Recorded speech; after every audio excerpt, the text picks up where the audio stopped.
शहर में सुबोध नाम का आदमी एक बड़े कंपनी में काम किया करता था। उसके परिवार में पत्नी रेखा और बेटी राधा रहती थी। सुबोध की तनख्वाह अच्छी होने के कारण उसका परिवार हंसी खुशी जीवन व्यतीत करता था। रेखा के हाथों के पकवानों को बहुत ही स्वाद था। एक दिन सुबोध अपनी पत्नी रेखा से, रेखा, कल हमारे घर मेहमान आने वाले हैं, उनके लिए अच्छा खाना बना के रखना। कल हमारे घर पर कितने लोग आएंगे? लगभग 10 लोग आएंगे। ठीक है, कल खाना बनाकर रखूंगी। ठीक है। ऐसा कहकर सुबोध ऑफिस में चला जाता है। अगले दिन सुबोध ऑफिस के लोगों के साथ घर लौट आता है। घर आते ही खाने की खुशबू से सभी लोग खुश हो जाते हैं। अरे भाई सुबोध, खाने की तो खुशबू बहुत अच्छी आ रही है। पेट में तो जैसे चूहे दौड़ रहे हैं। चलो राजन, तुम्हें अभी खाना खिलाता हूँ। हाँ चलो जल्दी। ऐसा कहकर राजन और बाकी के सभी लोग खाना खा लेते हैं। खाना इतना स्वादिष्ट होता है कि मेहमान खाना खाकर तृप्त हो जाते हैं और अपने घर चले जाते हैं। अब ऐसे ही दिन बीत रहे थे। सुबोध की नौकरी अच्छी चल रही थी। तभी कुछ ही महीनों में कंपनी के हालात खराब होने के कारण बहुत सारे लोगों को कंपनी से निकाल दिया गया। उसमें सुबोध भी एक था। सुबोध उस दिन जल्दी घर आ जाता है। उसे देख रेखा सुबोध से, आज आप इतने जल्दी कैसे घर वापस आए? रेखा, मेरी नौकरी चली गई है। कंपनी के हालात बहुत खराब होने के कारण कंपनी ने बहुत सारे लोगों को निकाल डाला। मगर ऐसे कैसे निकाल डाला?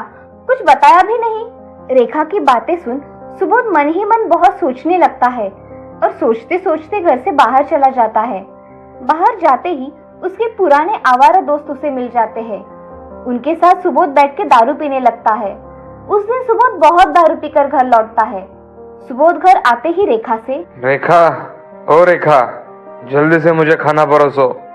जी अभी परोसती हूँ। ऐसा कहकर रेखा सुबोध को खाना परोसती है। सुबोध खाना खाकर सो जाता है। अब ये हर रोज होने लगा था।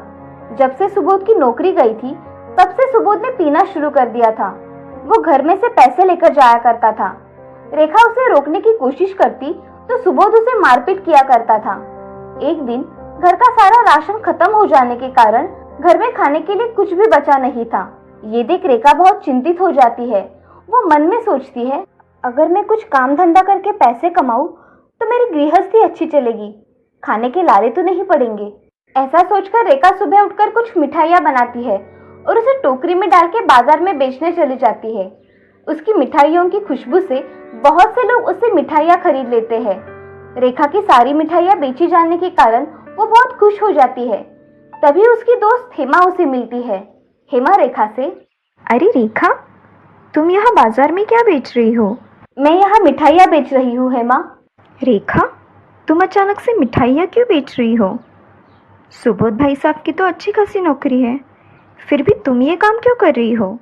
उनकी नौकरी चली गई और घर में खाने के लाले पड़ने लगे थे, इसीलिए मैंने मिठाइयाँ बनाना शुरू कर दिया। अच्छा, मुझे पता नहीं था रेखा। वैसे तुम्हारे हाथ की मिठाइयाँ तो बहुत स्वादिष्ट होती है। मुझे भी देना 1 किलो मिठाई। हाँ, अभी देती हूँ। ऐसा कहकर रेखा हेमा को मिठाई देती है। हेमा मिठाई लेकर घर चली जाती है। रेखा भी मिठाई लगभग बेची जाने के कारण घर लौट आती है। अब घर आते ही रेखा पैसे गिनती है और मन में, इसमें से कुछ पैसे अलग निकाल के रखती हूँ, राधा बड़ी होने के बाद काम में आएंगे। ऐसा कहकर रेखा कुछ पैसे एक गुल्लक में डाल के बाकी के पैसे अपने पास रख देती है। उस दिन भी सुबोध को पैसे चाहिए थे।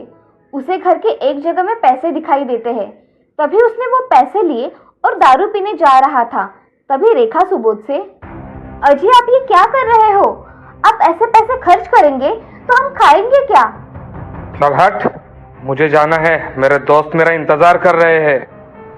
ऐसा कहकर रेखा को सुबोध धक्का देकर नीचे गिरा देता है। वो जमीन पर गिर जाती है। ये देख राधा उसके पास चली आती है। माँ, तुम्हें पिताजी ने ऐसे धक्का क्यों दिया? राधा, मेरा ही ध्यान नहीं था, इसीलिए मैं गिर गई। चलो हम खाना खा लेते हैं। हाँ माँ, चलो। ऐसा कहकर राधा और रेखा घर में चले जाते हैं। घर में जाकर राधा और रेखा खाना खा लेती है। खाना हो जाने के बाद दोनों सो जाती है। उस दिन से सुबोध को जुआ खेलने की आदत पड़ गई। उसकी वजह से सुबोध ने सारे पैसे गवा डाले और उसने खुद का रहने का घर भी वहां पे बेच डाला। नशे की हालत में वो क्या करता उसे कुछ भी समझ में नहीं आता था। अब एक दिन एक आदमी उसके घर आकर, अरे सुबोध, ये घर खाली करो भाई। और कितने दिन रहोगे मेरे घर में? आप ये क्या कह रहे हो भाई साहब? हमारे ही घर से हमें ही निकलने के लिए कह रहे हो? बहन जी, ये घर मेरा है। तुम्हारे पति ने मेरे नाम पे करवा दिया है ये घर। तुम्हारे पति ने इसके बदले में मुझसे पैसे लिए थे। जुए में हार गया होगा तुम्हारा पति वो पैसे। रेखा ये सब सुन चुप हो जाती है और उस आदमी से, मुझे माफ कर दीजिए, मुझे पता नहीं था कि मेरे पति ने ये घर भी बेच डाला। मुझे कल तक का समय दीजिए, मैं आपका घर खाली कर दूंगी। ऐसा कहकर रेखा घर में चली जाती है। उसकी आंख में से आंसू बहने लगे थे। अगले ही दिन रेखा अपना सामान लेकर घर छोड़कर चली जाती है। अब ये सब उसकी सहेली सुषमा देख रही थी। दोनों में गहरी दोस्ती थी। सुषमा रेखा से, अरे रेखा, तुम ये सब सामान लेकर कहाँ जा रही हो? हम ये घर छोड़ के जा रहे हैं। अब ये घर हमारा नहीं है। तुम कहाँ जा रही हो रेखा? वो पता नहीं सुषमा, सिर्फ ये घर खाली करवाना है। रेखा, तुम चाहो तो तुम मेरे घर में किराए से रह सकती हो, अगर तुम्हें ठीक लगे तो। सुषमा, मेरी तो बहुत मदद हो जाएगी अगर मैं तुम्हारे यहाँ पे किराए पे रहूंगी तो। ठीक है, तो फिर चलो मेरे घर। हाँ।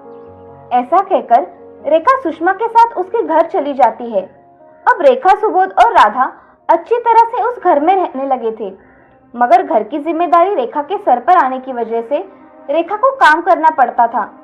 अब रेखा बहुत सारी मिठाइयाँ बनाती और बाजार में जाकर बेचा करती थी। इन सब में राधा अब बड़ी हो गई थी।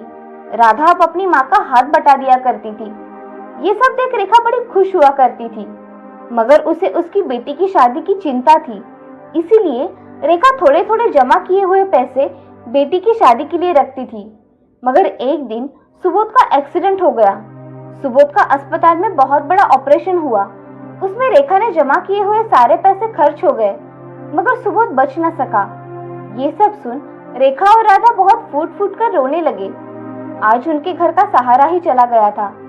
अब रेखा के मन में अपनी बेटी की शादी का ख्याल आता है, मगर पास में पैसे ना होने के कारण वो फिर से काम करने लगती है। एक दिन रेखा की सहेली हेमा उसे दिखती है। तभी हेमा रेखा से, रेखा, सुबोध भाई साहब का तो बहुत बुरा हुआ। अब तुम दोनों कैसी हो? हम दोनों अच्छी है हेमा, तुम्हारा कैसे चल रहा है? मेरा तो सब ठीक है। मेरे मन में कितने दिनों से एक बात थी, तुम कहो तो पूछूं?